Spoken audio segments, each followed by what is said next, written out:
ಪಾಪ ಅವ್ರು ತೀರೋದ್ರು, correct. Russell's wiper ಅದು ಮಂಡಲ ಹಾವು ಅಂತೀವಿ, ಮರಿ ಮುಟ್ಟಕ್ಕೆ ಹೋಗಬಾರ್ದು, ನಾವೇ ಮುಟ್ಟೋದಿಲ್ಲ ಅದನ್ನು. ನಾನು ಅಲ್ಲಿ B 10 times more careful if I am handling a Russell's wiper, ಅಂದರೆ ಮಂಡಲ ಹಾವು. ಅದು ತುಂಬ ಅಗ್ರೆಸಿವ್. ಐ ಮೀನ್ ಅಗ್ರೆಸಿವ್ ಅಂತ ಹೇಳಲ್ಲ, ತುಂಬ defensive. King cobra is not that aggressive. Correct. ಅದು very calm snake, very polite and nice snake. ಹೆಸರು ನಮಗೆ ಎರಡನ್ನೂ ಕಂಪೇರ್ ಮಾಡಿದಾಗ ಕಿಂಗ್ ಕೋಬ್ರಾ ದೊಡ್ಡದು, ಅದು ಜಾಸ್ತಿ ಅಗ್ರೆಸಿವ್ ಅಂತ ಅನ್ಕೊಂಡಿದ್ರೆ ಬಹುಶಃ it is actually not true. Russell's wiper are the most dangerous snakes ಅಂತ ಹೇಳ್ಬೋದು. ನಾನು ಡೇಂಜರ್ ಪಾರ್ಟು ಮನುಷ್ಯರ ಒಂದು ವ್ಯೂ ಇಂದ ಹೇಳೋದು, ಹಾವುಗಳಿಗೆ ಡೇಂಜರ್ ಅಲ್ಲ ಪಾಪ, ಅದಕ್ಕಿರೋ ವಿಷಯ ಅದನ್ನು ತಮ್ಮನ್ನ ಕಾಪಾಡ್ಕೊಳ್ಳೋಕ್ಕೆ ಮತ್ತು ಅದರ ಆಹಾರ ಇಟ್ಕೊಳ್ಳೋಕ್ಕೆ, ನಿಮ್ಮನ್ನು ಕಚ್ಚಬೇಕು ಅಂತೇನಿಲ್ಲ. ಸೊ ನಾಗರಾವ್ ವೆರಿ ಗುಡ್ ಸ್ನೇಕ್. ತಮಿಳಲ್ಲಿ ನಾಗರಾವ್ಗೆ ನಲ್ಲ ಪಾಂಬು ಅಂತಾರೆ. ನಲ್ಲ ಪಾಂಬು ಅಂದರೆ ಒಳ್ಳೆ ಹಾವು, ಮತ್ತೆ ಹೆಸರೇ ಒಳ್ಳೆ ಹಾವು ಅಂತ ಇಟ್ಬಿಟ್ಟಿದ್ದಾರೆ. ಸೊ ನಮ್ಮಲ್ಲಿ ಅಷ್ಟೇ ಒಳ್ಳೆ ಅಂತ ಹೇಳ್ತಾರೆ. So they are doing there job. ನಾವು ಅದ್ರ ಬಗ್ಗೆ ತಿಳ್ಕೊಂಡು ಬುದ್ಧಿ ಇಲ್ದಿರ ಬಿಹೇವ್ ಮಾಡಬಾರ್ದು, ನನ್ನ ಒಂದು ರಿಕ್ವೆಸ್ಟ್. ಸರ್, ಇವಾಗ ಕಾಮನ್ ಮ್ಯಾನ್ಗೆ ಗೊತ್ತಿರೋದು ಒಂದು ಹಾವು ಕಚ್ಚಿತು ಅಂದರೆ ಜಸ್ಟ್ ಇನ್ ಕೇಸ್ ಏನು ಮಾಡಬೇಕು, ಇಲ್ಲಿ ಹಾವು ಕಚ್ಚಿತು ಅಂದರೆ ಇಲ್ಲಿ ಒಂದು ಬಟ್ಟೆನ ಕಟ್ಟಬೇಕು ಸೊ ದಟ್ ವಿಷ ಸ್ಪ್ರೆಡ್ ಆಗಬಾರ್ದು ಅನ್ನೋದು is the common knowledge. Correct me if I am wrong. And wash ಮಾಡಬೇಕು ಆ ಟಾಪ್ ಲೇಯರ್ ಅಂತಾರೆ, ಕೀಪ್ ಕಾಮ್ ಆರಾಮಾಗಿರಿ ಅಂತಾರೆ. ಇದನ್ನು ಹೊರತುಪಡಿಸಿ ಏನು ಮಾಡಬೇಕು ಒಂದು ಹಾವು ಕಚ್ಚಿದ ತಕ್ಷಣ ಇಮಿಡಿಯೇಟ್ ಆಗಿ? ಖಂಡಿತ ಅದೆಲ್ಲ ಮಾಡಲೇಬಾರ್ದು, ಆ ಟೈಮಲ್ಲಿ ಮಾಡಲೇಬಾರ್ದು. ಓಕೆ, ಅದಕ್ಕೆ ನನಗೆ ಈ ಕಂಪ್ಯಾರಿಸನ್ ಮಾಡ್ತೀನಲ್ಲ, ನಮ್ಮ ದೇಶಕ್ಕೂ ಬೇರೆ ದೇಶಕ್ಕೂ, ಅದೇ ತುಂಬ ಜನ ತಪ್ಪಾಗಿ ತಿಳ್ಕೊಳ್ತಾರೆ. ನಾವು ಮೂನಲ್ಲಿ ಲ್ಯಾಂಡ್ ಆಗಿಬಿಟ್ಟಿದ್ದೀವಿ, ಸೈನ್ಸ್ ಅಲ್ಲವರೆಗೂ ಹೋಗಿದೆ, ಸೌತ್ ಪೋಲ್ಗೆ ಹೋಗಿದ್ದೀವಿ, ಮೊಬೈಲ್ ಯೂಸ್ ಮಾಡ್ತೀವಿ, ಕಾರ್ ತಗೊಳ್ತೀವಿ, TV ತಗೊಳ್ತೀವಿ, ಎಲ್ಲ ಮಾಡ್ತೀವಿ. ಈ ಥರ ವಿಷಯಗಳು ಬಂದಾಗ ಆ ಮೂಢನಂಬಿಕೆಗಳು ಹಂಗೆ ಇದ್ದಾವೆ. 200 ವರ್ಷ 300 ವರ್ಷ ಮುಂಚೆ ಏನು ಮಾಡ್ತಾ ಇದ್ವಿ ಅದನ್ನು ಮಾತ್ರ ಹಾಗೆ ಇಟ್ಕೊಳ್ತಾ ಇದ್ವಿ. So that is a big problem in India. ಆವಾಗ ಆ ಥರ ಮಾಡ್ತಿದ್ರು, ಯಾಕಂದರೆ ಅದಕ್ಕೆ ಮದ್ದಿರಲಿಲ್ಲ ಬ್ರಿಟಿಷ್ ಟೈಮಲ್ಲಿ. ಪ್ಲಸ್ ಬ್ರಿಟಿಷರ್ಸು, ನಾನು ರೆಕಾರ್ಡ್ಸಲ್ಲಿ ಓದಿದ್ದೀನಿ, ನಮ್ಮನ್ನು ಕೇರ್ಲೆಸ್ಸಾಗಿ ನೋಡ್ತಿದ್ರು. ಹಾವು ಕಚ್ಚಿದ್ರೂ ಅವ್ರಿಗೆ ನಮಗೆ ಮದ್ದಿನ ಫೆಸಿಲಿಟೀಸ್ ಮಾಡಿರಲಿಲ್ಲ, ಹಾಸ್ಪಿಟಲ್ ಫೆಸಿಲಿಟೀಸ್ ಮಾಡಿರಲಿಲ್ಲ. ಆ ಟೈಮಲ್ಲಿ ಈ ಥರ ಎಲ್ಲ ಮಾಡಬೇಕಾಗಿತ್ತು. ಇವಾಗ ಮೂನಲ್ಲಿ ಲ್ಯಾಂಡ್ ಆಗಿಬಿಟ್ಟು ಹಾವು ಕಚ್ಚಿದ್ರೆ ಮದ್ದಿದೆ, every 15-20 kilometres primary health centres ಇದ್ದಾವೆ. ಈಗಲೂ ನೀವು 200 ವರ್ಷಕ್ಕಿಂತ ಏನು ಮಾಡ್ತಾಯಿದ್ರೆ ಅದನ್ನೇ ಮಾಡ್ತಾಯಿದ್ರೆ ನಮ್ಮ ಜನದ ಎಜುಕೇಟೆಡಾ ಅನ್ಎಜುಕೇಟೆಡಾ, ಲಿಟ್ರೇಟಾ ಇಲ್ಲಿಟ್ರೇಟಾ ನನಗೆ ಅರ್ಥ ಆಗ್ತಾ ಇಲ್ಲ. ಪ್ರಾಬ್ಲಮ್ ಏನ್ ಗೊತ್ತಾ ಸರ್, ಇದು ನಾನು ಹೇಳೋದು ಸ್ಕೂಲಿಂದ ಕಾಲೇಜಿಂದ ಇದೊಂದು ಬೇಸಿಕ್ ನಾಲೆಜ್ ನಮಗೆ ಕೊಡಬೇಕು ಅನ್ಸುತ್ತೆ. ಯಾಕಂದ್ರೆ ಸೇ ಫಾರ್ ಎಕ್ಸಾಂಪಲ್ ಬೆಂಗಳೂರು ಅಂತ ನಗರದಲ್ಲಿ ಹಾವೇ ಇಲ್ಲ ಅಂದ್ರೆ ಎಜುಕೇಶನ್ ಅಲ್ಲಿ ಇದನ್ನ ನಮಗೆ ಹೇಳ್ಕೊಡ್ದಿರೋದ್ರಲ್ಲಿ ಒಂದು ಅರ್ಥ ಇದೆ ಅನ್ಕೊಳ್ಳೋಣ. ಬೆಂಗಳೂರಲ್ಲಿ ಸಿಟಿ ಲಿಮಿಟ್ಸ್ ಅಲ್ಲಿ ಸಾಕಷ್ಟು ಏರಿಯಾಸ್ ಅಲ್ಲಿ ಇವತ್ತು ನಾವು ಹಾವು ನೋಡ್ತೀವಿ. ಬಟ್ ಆಸ್ ಯು ಸೆಡ್ ನಮ್ಗೆ ಅದ್ರ ಬಗ್ಗೆ ಯಾರು ಹೇಳ್ಕೊಡ್ದೇ ಇರೋದ್ರಿಂದ ನಾವೇನ್ ಕೇಳಿದೀವೋ ನಮ್ಗೆ ಅಷ್ಟೇ ಗೊತ್ತಿರುತ್ತೆ. ಹೇಳ್ಕೊಡ್ಬೇಕು, ಅದನ್ನೇ ಹೇಳ್ತೀವಲ್ಲ ನಾವು, ನಮ್ಮದಿಗೆ ಏನ್ ಬೇಕೋ ಅದ್ರ ಬಿಟ್ಟು ಬೇರೆದೆಲ್ಲ ಕಲ್ತ್ಕೊಳ್ತೀವಿ. ಕ್ರಿಕೆಟ್ ಕೇಳಿ ನೋಡಿ ಮಕ್ಕಳಿಗೆ, ಸಚಿನ್ ತೆಂಡೂಲ್ಕರ್ ಎಷ್ಟು ರನ್ಸ್ ಮಾಡಿದ್ದಾರೆ, ವಿರಾಟ್ ಕೊಹ್ಲಿ ಎಷ್ಟು ಮಾಡಿದ್ದಾರೆ, ಅನಿಲ್ ಕುಂಬ್ಳೆ ಅವರು ಎಷ್ಟು ವಿಕೆಟ್ ಅದೆಲ್ಲ ನೆನಪಿರುತ್ತೆ. ಆದರೆ ಒಂದು 4 ಹಾವು ನಮ್ಮ ಅಕ್ಕಪಕ್ಕದಲ್ಲಿರೋರು ಜೀವನಕ್ಕೆ ಒಂದು ಜೀವಕ್ಕೆ ಅಪಾಯ ಆಗುವಂಥ ಒಂದು ವಿಷಯ ಇದ್ರೂ ಅದ್ರ ಬಗ್ಗೆ ನಾವು ತಿಳ್ಕೊಳ್ಳಲ್ಲ. ಸೊ ನಮ್ಮ ಜೀವನಕ್ಕೆ ಅದಕ್ಕೆ ವ್ಯಾಲ್ಯೂನೇ ಇಲ್ಲ. ಸೊ ಫಸ್ಟ್ ಏಡ್ ನೀವು ಹೇಳಿದಾಗ ಅದೆಲ್ಲ ಏನು ಮಾಡೋಕ್ಕೆ ಹೋಗ್ಬೇಡಿ. ದಯವಿಟ್ಟು ಹತ್ರದಲ್ಲಿರೋ ಹಾಸ್ಪಿಟ್ಲಿಗೆ ಆದಷ್ಟು ಬೇಗ ಹೋದರೆ ಒಳ್ಳೆಯದು. ಡೈರೆಕ್ಟಾಗಿ ಹಾಸ್ಪಿಟ್ಲಿಗೆ ಹೋಗಬೇಕು. ಮುಖ್ಯವಾಗಿ ಹಾಸ್ಪಿಟ್ಲಲ್ಲಿ ಆ್ಯಂಟಿವೆನಮ್ ಇದೆಯಾ ಇಲ್ವಾ ಚೆಕ್ ಮಾಡ್ಕೊಳ್ಳಿ. ಇಲ್ಲ ಅಂದರೆ ಅವ್ರಿಗೆ ನೀವು ಹೋಗಿ ರಿಕ್ವೆಸ್ಟ್ ಮಾಡ್ಕೋಬೇಕು. ನೀವು ಹಾವುಗಳ ಜೊತೆ ಇದ್ದಾಗ ನನಗೆ ಹಾವು ಕಚ್ಚಿದ್ರೆ ನನಗೆ ಫೆಸಿಲಿಟೀಸ್ ಇರಬೇಕು, ವೆಂಟಿಲೇಟರ್ಸ್ ಇರಬೇಕು. ನಮಗೆ ಕೇಳೋದಿಲ್ಲ. ನಮ್ಮಲ್ಲಿ ಕೇಳಿದ್ರ ಎಲ್ಲಾದರೂ ಒಂದು ಹಾಸ್ಪಿಟಲ್ ಫೆಸಿಲಿಟಿ ಕೊಡುವಂತ ಎಲ್ಲೂ ಕೇಳಿಲ್ಲ. ಕೇರಳದಲ್ಲಿ ಎಲ್ಲೋ ನಾನು ನೋಡಿದ್ದೆ, ವೈನ್ ಸ್ಟೋರ್ ಬೇಕು ಅಂತ ಸ್ಟ್ರೈಕ್ ಮಾಡ್ತಾರೆ, ನೋಡಿದ್ರಾ? ಈ ಥರದಕ್ಕೆ ಜಗಳ ಮಾಡ್ತೀವಿ ಹೊರತು ನಮಗೆ ಹೆಲ್ತ್ ಫೆಸಿಲಿಟೀಸ್ ಕೊಡಿ ಅಂತ ನಾವು ಯಾವಾಗಲೂ ಕೇಳೋದು. ಸೊ ನಮ್ಮದೇ ತಪ್ಪಾಗುತ್ತೆ. So every 15-20 kilometres there is a primary health centre. But ಅಲ್ಲಿ ಆ್ಯಂಟಿವೆನಮ್ ಇದೆಯಾ, ಅಲ್ಲಿ ವೆಂಟಿಲೇಟರ್ಸ್ ಇದೆಯಾ, ನಾವು ಮಾಡೋದಿಲ್ಲ. ಸೊ ನಮ್ಮ ಲೈಫಿಗೆ ಅಷ್ಟೇ ವ್ಯಾಲ್ಯೂ. ನಾನು ಆಸ್ಟ್ರೇಲಿಯಾದ ಬಗ್ಗೆ ಹೇಳಿದೆ. ಅಲ್ಲಿ ನಮಗಿಂತ 1:3 times ಮೋರ್ ವೆನಮಸ್ ಸ್ನೇಕ್ಸ್, ದೊಡ್ಡ ಲ್ಯಾಂಡ್ಸ್ಕೇಪ್, ಪಾಪ್ಯುಲೇಷನ್ ಕಡಿಮೆನೆ ಒಪ್ಕೊಳ್ತೀನಿ. 3 ಅಥವಾ 4 ಜನ ಸಾಯ್ತಾರೆ ಅಲ್ಲಿ ಹಾವು ಕಚ್ಚಿ. ನಮ್ಮಲ್ಲಿ 60,000 ಜನ ಸಾಯ್ತಾರೆ. ಆಫ್ರಿಕಾದಲ್ಲೂ ಇಲ್ಲ ಈ ಥರ ಒಂದು ಡೆತ್ ಕೇಸಸ್ಸು. ಸೌತ್ ಅಮೇರಿಕಾದಲ್ಲೂ ಇಲ್ಲ. ನಾವು ಹೇಳ್ತೀವಿ ನಾವು ತುಂಬ ಡೆವಲಪ್ ಆಗಿಬಿಟ್ಟಿದ್ವಿ, ಅಮೇರಿಕಾದಲ್ಲಿದ್ದೀವಿ, ನಾವು ಮೂನಲ್ಲಿ ಲ್ಯಾಂಡ್ ಆಗಿದ್ದೀವಿ ಅಂತ. ಈ ಒಂದು ವಿಷಯದಲ್ಲಿ we are the capital city, capital of snake by deaths in the world. So ಅದು ನನ್ನ ಅನ್ಕೊಂಡ್ರೆ ನನಗೆ ತುಂಬಾ ಬೇಜಾರಾಗುತ್ತೆ. We should do something. Correct. And ಈ ವಿಂಟರ್ ಸೀಸನಲ್ಲಿ ಚಳಿಗೆ ಹಾವುಗಳು ಶೂಸ್ ಒಳಗೆ ಬರೋದೆಲ್ಲ ಕೇಳಿದ್ದೀವಿ, ನೋಡಿದ್ದೀವಿ. ಮಕ್ಕಳನ್ನ ಇದು ಎಫೆಕ್ಟ್ ಮಾಡಿಬಿಡಬಹುದಾ ಅಂತ ದೊಡ್ಡವ್ರಿಗೊಂದು ಭಯ ಇರುತ್ತೆ ಸರ್. ಸೊ ಅಂಥವ್ರಿಗೆ ಒಂದು ಮೆಸೇಜ್ ಅಂದರೆ ಮಕ್ಕಳನ್ನ ಆಚೆ ಕಳಿಸ್ಬೇಕಾದ್ರೆ ಡು ಯು ಥಿಂಕ್ ಮೈ ತುಂಬ ಬಟ್ಟೆ ಹಾಕಿ ಅಂದರೆ ಪ್ಯಾಂಟ್ ಫುಲ್ ಲೆಂತ್ ಹಾಕಿ ಶೂಸ್ ಹಾಕೋದ್ರಿಂದ can this be avoided because ಮಕ್ಕಳು ಎಲ್ಲೆಲ್ಲೋ ಓಡಾಡ್ತಾರೆ? ಖಂಡಿತ ಚಿಕ್ಕ ಚಿಕ್ಕ ವಿಷಯಗಳು ತುಂಬ ಇದ್ದಾವೆ ನಮ್ಮಲ್ಲಿ. ಮತ್ತು ಈ ಸ್ನೇಕ್ ಬೈಟ್ಸ್ ತುಂಬ ಆಗ್ತಾ ಇರೋದು ಮಕ್ಕಳಿಗಾಗಲಿ ದೊಡ್ಡವ್ರಿಗೆ ಜಾಸ್ತಿ ಯಾಕೆ ಆಗ್ತದೆ ಅಂದರೆ ನಮ್ಮಲ್ಲಿ ಇನ್ನೂ ಟಾಯ್ಲೆಟ್ಸ್ ಬಾತ್ರೂಮ್ಸ್ ಮಾಡಿಲ್ಲ. If you know lot of ಹಳ್ಳಿ ಜನ ಎಲ್ಲನೂ ಈಗಲೂ ಬೈಲಲ್ಲಿ ಹೋಗಿ ಅವರು ಟಾಯ್ಲೆಟ್ಗೆ ಹೋಗ್ತಾರೆ. ಚಿಕ್ಕ ವಿಷಯ 20,000 30,000 ಹಾಕಿದ್ರೆ ಒಂದು ಬಾತ್ರೂಮ್ ಟಾಯ್ಲೆಟ್ ಕಟ್ಕೊಂಡು ಒಳ್ಳೆ ಲೈಟ್ ಹಾಕ್ಕೊಂಡು ಮಾಡ್ಕೋಬೋದು. ಮಾಡಲ್ಲ. ನಮ್ಮ ಆ್ಯಟಿಟ್ಯೂಡ್ ಚೇಂಜ್ ಬೇಕು. ರಾತ್ರಿಯಲ್ಲಿ ಹೋಗ್ತಾರೆ, ಒಳ್ಳೆ ಟಾರ್ಚ್ ಇಟ್ಕೊಂಡು ಹೋಗೋದಿಲ್ಲ, ಬೈಲಲ್ಲಿ ಕುತ್ಕೊಳ್ತಾರೆ. ನಾಗರಾವ್ ಆ ಟೈಮಲ್ಲಿ ಇರೋದಿಲ್ಲ, ಆದರೆ ಕಟ್ ಹಾವು ಆ್ಯಕ್ಟಿವ್ ಇರ್ತವೆ, ಮಂಡಲ ಹಾವು ಆ್ಯಕ್ಟಿವ್ ಇರ್ತವೆ, ಉರಿ ಮಂಡಲ ಆ್ಯಕ್ಟಿವ್ ಇರ್ತವೆ. ಈ ಥರ ಕಚ್ಚಿಸ್ಕೊಂಡು ಸಾಯೋರು ತುಂಬ ಜನ ಇದ್ದಾರೆ. ಬಾತ್ರೂಮ್ಗೆ ಹೋಗಿ ಸೊ 20,000 30,000ಕ್ಕೆ ಒಂದು ಪ್ರಾಣನೇ ಹೋಗುತ್ತೆ. ನಮ್ಮ ಆ್ಯಟಿಟ್ಯೂಡ್ ಚೇಂಜ್ ಆಗಬೇಕು. ಸೊ ಮಕ್ಕಳದು ಏನು ಪ್ರಾಬ್ಲಮ್ ಇಲ್ಲ. Instinctively they know the snakes. Shoes, ಮನೆ ಮತ್ತು ನಮ್ಮ ಸುತ್ತಮುತ್ತಲು ಕ್ಲೀನಾಗಿ ಇಟ್ಕೋಬೇಕು. ನಾವೇನು ಮಾಡ್ತೀವಿ, ಆಯುಧ ಪೂಜೆಗೆ ಒಂದು ಸಲ ಕ್ಲಿಯರ್ ಮಾಡ್ತೀವಿ, ವರ್ಷಕ್ಕೊಂದು ಸಲ. ಬೇಡದಿರೋದೆಲ್ಲ ಮನೆಗಳಲ್ಲಿ ಹಾಕಿರ್ತೀವಿ. ಹಳ್ಳಿ ಮನೆಗಳೆಲ್ಲ ಹೋಗಿ ನೋಡಿ, ಕೆಲವು ನಮ್ಮ ಮಲೆನಾಡಲ್ಲೆಲ್ಲ ತುಂಬ ಕ್ಲೀನಾಗಿ ತುಂಬ ಚೆನ್ನಾಗಿರುತ್ತೆ. ಬಯಲು ಸೀಮೆಯಲ್ಲಿ ಅಲ್ಲೇ ಭತ್ತದ ರಾಶಿ ಇರುತ್ತೆ, ರಾಗಿ ಬೆಳೆದಿರ್ತೀವಿ, ಮನೇಲಿ ಹಾಕಿರ್ತೀವಿ. ರಾಗಿ ಭತ್ತ ಎಲ್ಲ ತಿನ್ನಲಿಕ್ಕೆ ಇಲಿ ಬರ್ತವೆ, ಇಲಿ ತಿನ್ನಲಿಕ್ಕೆ ಹಾವು ಬರುತ್ತೆ. ಸೊ ನಾವಾಗಿ ಇನ್ವೈಟ್ ಮಾಡ್ಕೊಳ್ತೀವಿ.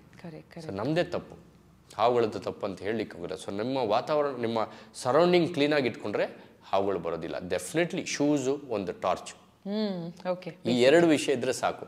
ಮತ್ತು ಈ ಗದ್ದೆಗಳನ್ನ ರಾತ್ರಿಯಲ್ಲಿ ಕಾಡು ಆಗಲಿ ಏನಾದರೂ ಡ್ಯಾಮೇಜ್ ಆಗ್ತವೆ ಅಂದ್ಬಿಟ್ಟು ಅದನ್ನು ಕಾಪಾಡಲಿಕ್ಕೆ ಜನ ಹೋಗ್ತಾರೆ. ಬೈಲಲ್ಲಿ ಕೆಳಗಡೆ ಭೂಮಿ ಮೇಲೆ ಮಲಗ್ತಾರೆ, ಅದು ತಪ್ಪು. ಹಾವುಗಳು ಓಡಾಡೋ ಜಾಗದಲ್ಲಿ ಮಲಗೋದು ನಿಮ್ಮ ತಪ್ಪಲ್ವಾ? ಒಂದು ಮಂಚ ಹಾಕ್ಕೊಳ್ಳಿ, ಇಲ್ಲ ಒಂದು ರೂಮ್ ಕಟ್ಕೊಳ್ಳಿ. ಆ ಇಲ್ಲ ಒಂದು ಹಂಗೂ ನಿಮ್ಗೆ ಬೇಡ ಹಾಗೆ ಮಲಗ್ತೀನಿ ಅಂದ್ರೂ ಒಂದು ಮಸ್ಕಿಟೋ ನೆಟ್ ಗೊತ್ತಲ್ಲ, ಅದನ್ನು ಹಾಕ್ಕೊಂಡು ಮಲಗಿಬಿಟ್ರೆ ಹಾವು ಒಳಗಡೆ ಬರಲ್ಲ. ನಿಮಗೆ ಒಂದು ಪರದೆ ಥರ ಇರುತ್ತೆ, ಗಾಳಿನೂ ಬರುತ್ತೆ, ಪ್ರೊಟೆಕ್ಷನ್ ಇರುತ್ತೆ, ಆರಾಮ ಅನ್ಬೋದು. ಹಾಗೇ ಮಲಗೋದು, ದಾರಿಯಲ್ಲಿ ಹೋಗೋದು, ಹಾವು ಕಚ್ಬಿಟ್ಟು ಹೋಗಿರುತ್ತೆ. ಕಟ್ಟಾವು ಕಚ್ಚಿದ್ರೆ ಬೆಳಗ್ಗೆವರೆಗೂ ನಿಮ್ಗೆ ಗೊತ್ತಾಗೋದೇ ಇಲ್ಲ, ಸೈಲೆಂಟಾಗಿ ಸೋತೋಗ್ತೀವಿ. ಕಟ್ಟಾವು is known as silent killer. ನಿಮ್ಗೆ ನೋವೇ ಬರೋದಿಲ್ಲ. ಸೊ ಈ ರೀತಿ ತುಂಬ ಕೇಸಸ್ ಆಗ್ತವೆ. ಸೊ ಇದಕ್ಕೆ ರಿಲೇಟೆಡ್ ಒಂದು ವಿಡಿಯೋ ಮೊನ್ನೆ ಪಾಪಪ್ ಆಯಿತು ಸರ್. ಅವ್ರ ಹೆಂಡತಿ ಹೇಳ್ತಾ ಇದ್ದಾಳೆ ಗಂಡನ ಬಗ್ಗೆ, ದಟ್ ಮಲಗಿರುವಾಗ ಯಾವಾಗಲೂ ಕಚ್ಬಿಟ್ಟಿದೆ ಹಾವು, ಬೆಳಗ್ಗೆ ಎದ್ದೇಳೋ ಅಷ್ಟರಲ್ಲಿ ಹೀಸ್ ಪಾಸ್ಟ್ ಅವೇ ಅಂತ. ಸೊ ಯೂಶಲಿ ಯಾವುದೇ ವಿಡಿಯೋ ನೋಡಿದಾಗಲೂ ನಾನು I open the comment section, ನೀವು ಹೇಳ್ದ ಹಾಗೆ ತಿಳಿದವರೇ ಎಲ್ಲರೂ ಅಲ್ಲಿ ಅಂತ ಅನ್ನಿಸ್ಬಿಡುತ್ತೆ ಅನ್ನೋದಕ್ಕೆ. ಇವಾಗ ನೀವು ಹೇಳೋವರೆಗೂ ನಮಗೆ ಗೊತ್ತಿರಲಿಲ್ಲ ದಟ್ ಒಂದು ಪ್ರಭೇದದ ಹಾವು ಕಚ್ಚಿದ್ರೆ ಅದು ಗೊತ್ತೇ ಆಗಲ್ಲ ಅಂತ ಏನು ಹೇಳಿದ್ರಿ. ಅಲ್ಲಿ ಎಷ್ಟೋ ಜನ ಕಮೆಂಟ್ ಮಾಡಿದ್ರು, ಹೆಂಗೆ ಅದೇಂಗೆ ಹಾವು ಕಚ್ಚಿದ್ರೆ ಗೊತ್ತಾಗಲ್ವಾ, ಆ ಪೇನ್ಗೆ ಎಚ್ಚರ ಆಗಲ್ವಾ, ಮೋಸ್ಟ್ಲಿ ಇಲ್ಲೇನೋ ಸಮಥಿಂಗ್ ಇಸ್ ಫಿಶಿ ಅಂತ. ಆಬ್ವಿಯಸ್ಲಿ ನೋಡಿದವ್ರಿಗೆ ಫಸ್ಟ್ ಗ್ಲಾನ್ಸ್ ಅಲ್ಲಿ ಅದೇ ಅನ್ಸೋದು, but this can also be possible ಅಂತ. ಇದಕ್ಕೆ ಕಟ್ ಹಾವು ಅಂತೀವಿ, common crate. It's also called as silent killer. ಯಾಕಂದರೆ ಅದು ರಾತ್ರಿಯಲ್ಲಿ ಓಡಾಡೋದು ಜಾಸ್ತಿ. ಅದು ತಪ್ಪಂತ ಹೇಳಲಿಕ್ಕಾಗಲ್ಲ. ಮೋಸ್ಟ್ ಆಫ್ ದ ಟೈಮ್ ನೀವು ನೋಡಿದ್ರೆ ಕೆಲವರು ನಾನು ಹೇಳ್ದಂಗೆ ಗದ್ದೆಯಲ್ಲಿ ಮಲಗಿರ್ತಾರೆ, ಕೆಲವರು ಬಯಲು ಸೀಮೆಲೆಲ್ಲ ತುಂಬ ಬೇಸಿಗೆಯಲ್ಲಿ ತುಂಬ ಬಿಸಿ ಇರೋದ್ರಿಂದ ಎಲ್ಲ ನೆಲದ ಮೇಲೆ ಮಲಗಿರ್ತಾರೆ, ಬೆಡ್ ಮೇಲೆ ಮಲಗಲಿಕ್ಕಾಗಲ್ಲ. ಗಾಳಿ ಬರಲಿ ಅಂತ ಕಿಟಕಿ ಮತ್ತು ಬಾಗಿಲು ಓಪನ್ ಮಾಡಿಟ್ಟಿರ್ತಾರೆ. ಆ ಗಾಳಿ ಬರಲಿ ಅಂತ ಓಪನ್ ಮಾಡಿರೋದ್ರಲ್ಲಿ ಹಾವುಗಳು ಹೊರಗಡೆ ಬರೋ ಚಾನ್ಸಸ್ ಬರ್ತವೆ.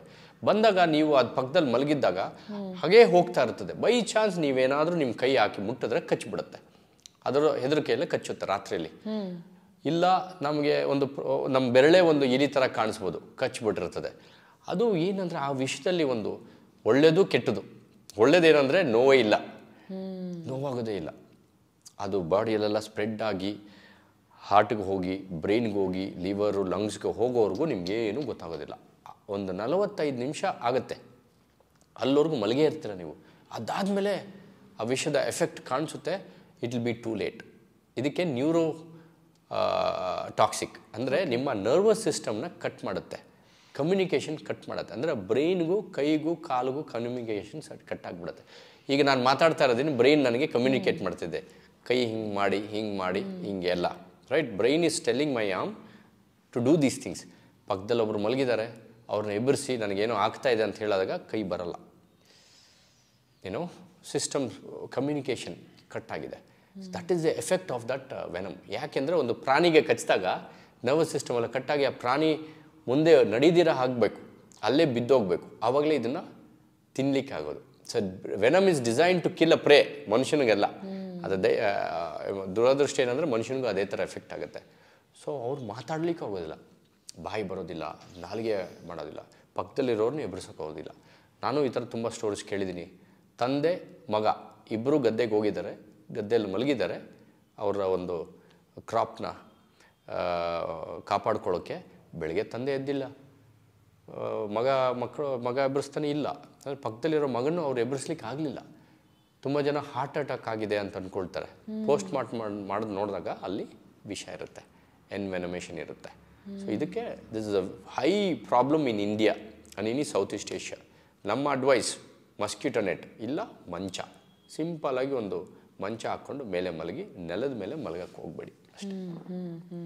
ಸೊ ಬಾಟಮ್ ಲೈನ್ ಇಸ್, ನಾವು ಅದ್ರ ತಂಟೆಗೆ ಹೋಗದೇ ಇದ್ರೆ ಅದು ನಮ್ಮನ್ನ ಬಂದು ಕಚ್ಚೋ ಪ್ರಮೇಯನೇ ಇರೋದಿಲ್ಲ ಅಂತ. ಕರೆಕ್ಟ್.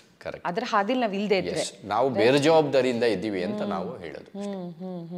ಸರ್, ಇವಾಗ 500ಕ್ಕೂ ಹೆಚ್ಚು ಕಿಂಗ್ ಕೋಬ್ರಾಸ್ನ ಏನು ರೆಸ್ಕ್ಯೂ ಮಾಡಿದ್ದೀರಾ? Just out of curiosity, have you met the same cobra twice? ಮಾಡಿದ್ವಿ. ಆ ಥರ ಕೆಲವು ಟೈಮಲ್ಲಿ ಆಗುತ್ತೆ. ನಾವು ಎಲ್ಲದಕ್ಕೂ ಅದು ಫೋಟೋಸ್ ಎಲ್ಲ ತಗೊಳ್ತೀವಿ, ಅದ್ರ ಮಾರ್ಕ್ ಇರ್ತವೆ, ಬಟ್ ತುಂಬ ಕಡಿಮೆ ಆ ಥರ, ವೆರಿ ವೆರಿ ಲೆಸ್ ಫ್ರೀಕ್ವೆನ್ಸಿ ಆ ಥರ. ಯಾವ ಒಂದು ರೆಸ್ಕ್ಯೂ ನಿಮಗೆ ಸಿಕ್ಕಾಪಟ್ಟೆ ಕಷ್ಟ ಅಂತ ಅನ್ನಿಸ್ತು? ತುಂಬ ಪ್ರತಿಯೊಂದು ಹಿಡಿಯೋದು ಕಷ್ಟನೇ. 500 ಸಲ ಹಿಡಿದಿದ್ವಿ ಅಂದರೆ 500 ಸಲ ನಾನು ಸಾಯುವಂಥ ಪರಿಸ್ಥಿತಿನೇ. ಯಾಕಂದರೆ ಇದಕ್ಕೆ ಆ್ಯಂಟಿವೆನಮ್ ಇಲ್ಲ. Every time you are rescuing a snake, you are putting yourself in that situation. So 500 times ನಾನು ಬದುಕಿದ್ದೀನಿ ಅಂತ ಹೇಳ್ಬೋದು. ಅದೊಂದು. ಸೊ ಅದರಲ್ಲಿ ತುಂಬ ಇಂಟ್ರೆಸ್ಟಿಂಗ್ ಅಂದರೆ ಸುಮಾರಿದ್ದಾವೆ. ಒಂದು ಬಾವಿಯಲ್ಲಿ, ಹಾವು ಬಾವಿಯಲ್ಲಿತ್ತು, ಅಲ್ಲಿ ಹಿಡಿದು ಅದನ್ನು ಹಿಡಿಬೇಕಾಗಿತ್ತು. So that was very exciting. ಯಾಕಂದರೆ ಬಾವಿ ಇರೋದು ಒಂದು 15 ಅಡಿ ದೊಡ್ಡ ಬಾವಿಗಳಲ್ಲಿ, ಹಾವಿರೋದು 12 ಅಡಿ. ನಿಮಗೆ ಅಲ್ಲಿ ಆ ಹಾವೇನಾದರೂ ನೇರ ಮಲಗಿದ್ರೆ ನಿಮಗೆ ಜಾಗ ಇರೋದು 3 ಅಡಿ. ಅದೇ ಜಮೀನಲ್ಲಾದರೆ ನೀವು 4 ಅಡಿ ಸ್ಟೆಪ್ಸ್ ಹಿಂದೆ ಹೋಗ್ಬೋದು, ಇಲ್ಲಿ ಹಿಂದೆ ಹೋಗ್ಲಿಕ್ಕಾಗಲ್ಲ. ಅವಾಗ ತುಂಬಾ 20 ವರ್ಷಕ್ಕಿಂತ ಹಿಂದೆ ಒಂದು ಕಾಲು ಆ ಬಾವಿದು ಕಲ್ಲು ಇರ್ತದೆ ನೋಡಿ, ಕಲ್ಲು ಮೇಲೆ ಕೈಯಲ್ಲಿ ಹಗ್ಗ ಹಿಡ್ಕೊಂಡಿದ್ದೀನಿ, ಇನ್ನೊಂದು ಕಾಲು ನಮ್ಮ ಒಂದು ಏನಿ ಥರ ಇರ್ತದೆ ಬಿದ್ರದು, ಅದರ ಮೇಲೆ ಹಿಡ್ಕೊಂಡು ಹಿಡಿಲಿಕ್ಕೆ ಪ್ರಯತ್ನ ಮಾಡ್ತಾ ಇದ್ದೀನಿ. ಸೊ ಅದು ಕಚ್ಚಲಿಕ್ಕೆ ಬರ್ತಾ ಇದೆ, ಓಡ್ಲಿಕ್ಕೆ ಆಗೋದಿಲ್ಲ, ಮಾಡ್ಲಿಕ್ಕೆ ಆಗೋದಿಲ್ಲ. ಬಿದ್ದರೆ ನೀರಲ್ಲಿ ಬೀಳ್ತೀರ. ಅದು 15 ಅಡಿಯಲ್ಲಿ ತುಂಬ ಕಷ್ಟ. ಹಾವೇ 12 ಅಡಿ ಇತ್ತು. ಸೊ ಆ ಥರ ಒಂದು ಸಿಚುವೇಶನ್ ಎಲ್ಲ ಮಾಡಿದ್ದೀನಿ. ಒಂದೊಂದ್ಸಲ ಹೀಗೆ ತಲೆ ಮೇಲೆ ನಿಂತ್ಕೊಂಡಿರ್ತದೆ, ಕಚ್ಚಲಿಕ್ಕೆ ಬರ್ತವೆ. Because they can swim, they are very good swimmers. ಮತ್ತು ಹಂಗೆ ಬ್ಯಾಲೆನ್ಸ್ ಮಾಡ್ತವೆ, ದೇ ವಿಲ್ ಬಿ ಫ್ಲೋಟಿಂಗ್. ಅವು ನೆಲದ ಮೇಲೆ ಹೆಂಗಿದಾವೆ ಅದು ಹೆಂಗಿದೆ. ನಾವು 2 ಕಾಲು ಬೇಕು ಸ್ವಿಮ್ ಮಾಡೋಕ್ಕೆ, ಒಂದು ಕೈಯಲ್ಲಿ ಹುಕ್ಕು, ಸ್ವಿಮ್ಮಿಂಗ್ ಮಾಡ್ಕೊಂಡು ಹಿಡಿಲಿಕ್ಕೆ ತುಂಬ ಕಷ್ಟ. ಆ ಥರ ಒಂದು ಪರಿಸ್ಥಿತಿ ಎಲ್ಲ ನಾನು ಫೇಸ್ ಮಾಡಿದ್ದೀನಿ. ನೆಕ್ಸ್ಟು ಇನ್ನೊಂದು ಇಂಟ್ರೆಸ್ಟಿಂಗ್ ಥಿಂಗ್ ಅಂದರೆ, ಇದರಲ್ಲಿ ಆ ಹಾವಿನ ಬಿಹೇವಿಯರ್ ನಾನು ಹೇಳ್ತೀನಿ. ಒಂದು ಜಾಗದಲ್ಲಿ 2 ಕಾಳಿಂಗ ಸರ್ಪಗಳು ಜಗಳ ಮಾಡ್ತಿತ್ತು, ಹೆಣ್ಣಿದ್ದು. ನಾನು 3 ಜನನ ಇಟ್ಟಿದ್ದೆ. ನಮ್ಮ ಮನೆಯವರು ಆ ಕಡೆ ಇದ್ದರು, ಮಧ್ಯ ನೀರು ಹೋಗಲಿಕ್ಕೆ ಒಂದು ದಾರಿ, ಒಂದು ಹಳ್ಳ. ಮನೆಯವರು ಫೀಮೇಲ್ ನೋಡ್ತಾಯಿದ್ರು, 2 ಗಂಡು 2 ಕಡೆ ಹೋಗಿದ್ದು. ಅಲ್ಲಿಗೆ 2 ಜನನ ಇಟ್ಟಿದ್ದೆ ನಾನು, ಸ್ಟೂಡೆಂಟ್ಸ್ ನೋಡ್ಕೊಳ್ತಾರೆ. ಸಡನ್ನಾಗಿ ಫಾರಿನರ್ಸ್ ಒಂದು 3 ಜನ ಇದ್ದರು, ಸ್ವೀಡನಿಂದ ನನ್ನ ಸ್ನೇಹಿತರು ಬಂದಿದ್ದರು. ಅವರು ಗೌರಿ ಇನ್ನೊಂದು ಕಾಳಿಂಗ ಅಂದರು. ನಾನು ಅಲ್ಲಿ ಓಡಿದೆ. ಕಾಳಿಂಗ ಹೆಂಗೆ ಬರುತ್ತೆ, ಆಲ್ರೆಡಿ 2 ಗಂಡಿದ್ದಾವೆ, ಹೆಣ್ಣು ಇಲ್ಲಿದೆ. 3 ಜನದಲ್ಲಿ 3 ಜಾಗದಲ್ಲಿ 3 ಜನ ಇದ್ದಾರೆ, ಇನ್ನು 4ನೇದು ಹೆಂಗೆ ಬಂತು ಅಂತ ನಾನು I just said no maybe you saw some other snake go ಅಂತ. ನಾನು ವಾಪಸ್ ಬಂದೆ. ಇಲ್ಲೊಂದು ಮರ ಇದೆ, ಮರದ ಮೇಲೆ ನಾನು ಕೈ ಹಿಂಗೆ ಇಟ್ಕೊಂಡು ನಮ್ಮ ಮನೆಯವ್ರಿಗೆ ಹೇಳ್ತಾ ಇದ್ದೀನಿ, ಶರ್ಮಿಳಾ ಅವ್ರಿಗೆ, ಇನ್ನೊಂದು ಹಾವು ನೋಡಿದ್ರಂತೆ, I don't think so it's a king cobra, maybe ಅವ್ರೇನೋ ರ್ಯಾಟ್ ಸ್ನೇಕ್ ಏನೋ ನೋಡಿರ್ತಾರೆ, ಭಯಪಟ್ಟಿರ್ತಾರೆ, ಐ ಡೋಂಟ್ ಥಿಂಕ್ ಸೊ ಅಂದಾಗ ಹಿಂಗೆ ಕೈ ಇಟ್ಕೊಂಡಿದ್ದೀನಿ ಮರದ ಹತ್ರ. ಆಮೇಲೆ ಅವ್ರು 3 ಜನ ಮತ್ತೆ ಒಂದು 15 ನಿಮಿಷ ಆದಮೇಲೆ ಬಂದರು. ಬಂದಾಗ ಅಲ್ಲಿ ಇಷ್ಟು ಆ ಚೇರ್ ಹತ್ರ ನಿಂತ್ಕೊಂಡು, ಗೌರಿ ವಾಟ್ ಲುಕ್ ಅಂತಾರೆ.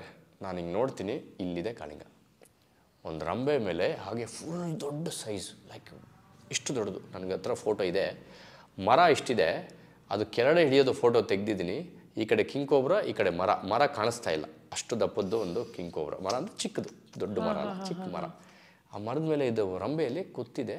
ಅಷ್ಟು 15 ನಿಮಿಷ ಅವರೆಲ್ಲೂ ಹುಡುಕ್ತಾ ಇದ್ದಾರೆ. ನಾನು 15 ನಿಮಿಷ ನಮ್ಮ ಮನೆಯವ್ರ ಹತ್ರ ಮಾತಾಡಿದ್ದೀನಿ, ಕೈ ಅಲ್ಲೇ ಇಟ್ಕೊಂಡಿದ್ದೀನಿ. ಹಾವು ಇಲ್ಲಿ ನಿಂತಿದೆ. 15 ನಿಮಿಷ ನನ್ನ ಕಚ್ಚಲಿಲ್ಲ. ಕಚ್ಚಬೇಕು ಅಂತಿದ್ರೆ ಅದು ಇಲ್ಲಿ ಕಚ್ಬೋದಾಗಿತ್ತು, ಕಿವಿ ಕಚ್ಬೋದಾಗಿತ್ತು, ಎಲ್ಲೋ ಒಂದು ಕಚ್ಬೋದಾಗಿತ್ತು. ಇಷ್ಟೇ ಡಿಸ್ಟೆನ್ಸ್, 1 ಫೀಟ್ ಡಿಸ್ಟೆನ್ಸಲ್ಲಿ ಅಷ್ಟೊತ್ತು ಸುಮ್ಮನೆ ಸಮಾಧಾನದಿಂದ ನಾನು ಹೇಳೋದೆಲ್ಲ ಕೇಳಿಸ್ಕೊಂಡಿದ್ದೆ. ನನ್ನ ಕೈ ಅಷ್ಟೇ ಹತ್ರ ಇತ್ತು. ಆಮೇಲೆ ಅವ್ರು ಬಂದು ಹೇಳಿದ್ಮೇಲೆ ನಾನು ನೋಡ್ತೀನಿ, that's the first time I saw king cobra that close. Oh my god ಅಂದ್ಬಿಟ್ಟು ಹಂಗೇ ನಿಧಾನಕ್ಕೆ ಕೈ ತೊಗೊಂಡು ಹಿಂದೆ ಹೋದೆ. ನಾನು ಹಿಂದೆ ಹೋಗ್ತಾ ಅದು ಹಿಂಗೆ ಅದು ಮಾಡ್ತವೆ. ಆಮೇಲೆ ನಾನು ಹಂಗೆ ಒಂದು 20 ಅಡಿ ಸ್ಲೋ ಹೊಟ್ಟೋದೆ. ಆಮೇಲೆ ಅದು ಸ್ವಲ್ಪ ಹೊತ್ತಿದ್ದು ಕೆಳಗಡೆ ಹೋಗಿ ಮತ್ತೆ ಅಲ್ಲಿ ಫೀಮೇಲ್ ಹತ್ರ ಹೋಯಿತು. ಸೊ ದಟ್ ಇಸ್ ಮೈ ಒಂದು ಏನೋ ಸ್ಪೈನ್ ಚಿಲ್ಲಿಂಗ್ ಎಕ್ಸ್ಪೀರಿಯನ್ಸ್ ಅಂತ ಹೇಳ್ಬೋದು. ಎಷ್ಟೇ ನೀವು ಕಿಂಗ್ ಕೋಬ್ರಾ ಹಿಡಿದ್ರೂ ಆ ಥರ ನೋಡಲಿಕ್ಕೆ, ಅಂದರೆ ನನಗೆ ಭಯ ಅನ್ನೋದು ಬರೋದಿಲ್ಲ. I enjoy the experience. Spine chilling ಅಂದ್ರೂ ನನಗೆ ಆ ಎಕ್ಸ್ಪೀರಿಯನ್ಸ್ ಗಿವ್ಸ್ ದಟ್ ಥ್ರಿಲ್. ಭಯ ಅನ್ನೋದು ಬರೋದೇ ಇಲ್ಲ. ಇಲ್ಲಿ ರೋಡ್ ಕ್ರಾಸ್ ಮಾಡಬೇಕಾದ್ರೆ ಭಯ ಆಗುತ್ತೆ, ಇಲ್ಲಿ ಗಾರ್ಬೇಜ್ ನೋಡಿದ್ರೆ ಭಯ ಆಗುತ್ತೆ, ಏನೋ ಆ ಥರ ಭಯ ನಮಗೆ ಸಿಟಿಯಲ್ಲಿ. ಅಲ್ಲಿ ಕಾಡಲ್ಲಿ ಒಂದು ಆನೆ ಇದ್ರೂ ಒಂದು ಕಾಳಿಂಗ ಸರ್ಪ ಇದ್ರೂ ಭಯ ಅನ್ನೋದೇ ಬರಲ್ಲ. V enjoy that experience. So that was my one of the most thrilling experience. ಹೌದು, ಇಲ್ಲ ನನಗೂ ಸ್ವಲ್ಪ ಭಯ ಅಂದ್ರೆ ಒಂಥರ ಇಷ್ಟೊತ್ತರದಲ್ಲಿ ಎಕ್ಸ್ಪೆಕ್ಟ್ ಇಲ್ಲ.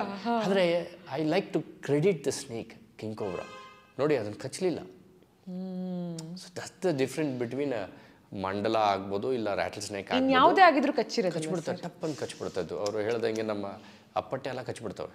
ಸ್ವಲ್ಪ ಕೇರ್ಲೆಸ್ ಆಗಿ ನೀವು ಹತ್ರ ಹೋದ್ರೆ ಕಚ್ಚಿಬಿಡ್ತವೆ. They have very less patience, they will bite. King cobra is intelligent or smart or very generous snake ಅಂತ ಹೇಳ್ಬೋದು. ಆರಾಮಾಗಿ ನಿಂತು ಅಷ್ಟೊತ್ತು 15 ನಿಮಿಷ ಅವರು ಹೋಗಿ ಹುಡುಕ್ತಾ ಇದ್ದಾರೆ ಹಾವು ಅಂತ. ನಾನು ಇಲ್ಲ ಬಿಡಿಪ್ಪ ಹಾವು ಇಲ್ಲ ಅಂತ ಬಂದು ಕುತ್ಕೊಂಡು ಮಾತಾಡ್ತಾ ಇದ್ದೀನಿ ಇಲ್ಲೇ ನಿಂತ್ಕೊಂಡು. ಅಷ್ಟೊತ್ತು ಸುಮ್ಮನೆ ಇತ್ತು, ಒಂದು ಶಬ್ದನೂ ಮಾಡಿಲ್ಲ. ಅಂಡ್ ಇದು ಹಿಸ್ ಮಾಡೋದೂ ಅದು ಗ್ರೌಲಿಂಗ್ ತರ, ಅಂದ್ರೆ ಒಂದು ಗರ್ಜನೆ ತರ ಕೇಳಿಸುತ್ತೆ king cobra when it hisses, right? So people might mistake also. ಅಂದ್ರೆ ಹಾವು ಬುಸ್ಗುಟ್ಟತ್ತೆ ಅಂತ ಮಾತ್ರ ನಮಗೆ ಗೊತ್ತು, ಅದು ಬುಸ್ಗುಟ್ಟದೇ ಗರ್ಜನೆ ತರ ಕೇಳಿಸುತ್ತೆ ಸರ್. ಅದೊಂದು ಇಂಟ್ರೆಸ್ಟಿಂಗ್ ಏನೋ ಅನಾಟಮಿಕಲಿ ಡಿಸೈನ್ಡ್ ಲೋ ಪಿಚ್. ಅದು ಯೂಸೆಫೇಗಸ್ ಅಂತೀವಲ್ಲ, ವಿಂಡ್ ಪೈಪ್ ಇರುತ್ತಲ್ಲ, ವಿಂಡ್ ಪೈಪ್ ಆ್ಯಕ್ಚುಲಿ ನಮ್ಮ ಫ್ಲೂಟ್ ಥರ, ಅದಕ್ಕೆ ಹೋಲ್ಸ್ ಇದೆ. ಹೋಲ್ಸಿಗೆ ಒಂದು ತಿನ್ ಮೆಂಬ್ರೇನ್ ಇರುತ್ತೆ. ಅದು ಗಾಳಿನ ತಗೊಳ್ಳೋದು ಬಿಡೋಗ ಆ ಮೆಂಬ್ರೇನ್ ಶೇಕ್ ಆಗುತ್ತೆ, ವೈಬ್ರೇಟ್ ಆಗುತ್ತೆ, ಅದರಿಂದ ಆ ಸೌಂಡ್ ಬರುತ್ತೆ. ನಾಗರಾವ್ ಬರೋದಿಲ್ಲ. ನಾಗರಾವು ಅಂತ ಹೇಳ್ಕೊಳುತ್ತೆ, ಫಂಟ್ ಬಿಡುತ್ತೆ. ಇದು ಎಳ್ಕೊಂಡು ಬಿಡೋಗ ಫುಲ್ ವೈಬ್ರೇಷನ್ ಆಗುತ್ತೆ ಹೋಲ್ಸ್ಗೆ. So just like a flute actually. It's very interesting. ನೀವು ಕಂಪೇರ್ ಮಾಡೋ ರೀತಿ ಅಂತೂ ತುಂಬಾ ಚೆನ್ನಾಗಿದೆ. ನೀವು compare it to a flute. ಹೌದು, ಫ್ಲೂಟ್ಗೆ ಅದೇ ಥರ ಇದೆಯಲ್ಲ, ನಾವು ಕೈಯಲ್ಲಿ ಹೆಂಗೆ ಮಾಡ್ತೀವಿ, ಬಟ್ ಆ thin membrane will give you that growling sound. Also ಹಾವುಗಳಿಗೆ ಕಿವಿ ಇಲ್ಲ ಅಂತ ನಮಗೆ ಗೊತ್ತು, ಬಟ್ ವೈಬ್ರೇಷನ್ಸ್ನ ಅದು ಸೆನ್ಸ್ ಮಾಡುತ್ತೆ. ಈ ಪುಂಗಿ ಊದೋದಕ್ಕೆ ಹಾವು ಆಡೋದು ನಾವು ಕೇಳಿದೀವಿ, ನೋಡಿದೀವಿ. ಡು ಯು ಥಿಂಕ್ ಅನ್ನೋದಕ್ಕಿಂತ ಕಿಂಗ್ ಕೋಬ್ರಾನು ಅದೇ ಥರನ? Does it respond or react? ಪುಂಗಿ ಆಕ್ಚುಲಿ ಆ ಪುಂಗಿ ಸೌಂಡ್ ಎಲ್ಲಾನು ಮನುಷ್ಯರಿಗೆ to give that effect to the whole ಸೀಕ್ವೆನ್ಸ್ಗೆ ಫೀಲಿಂಗ್ ಮಾಡ್ತಾರೆ ಅಷ್ಟೇ.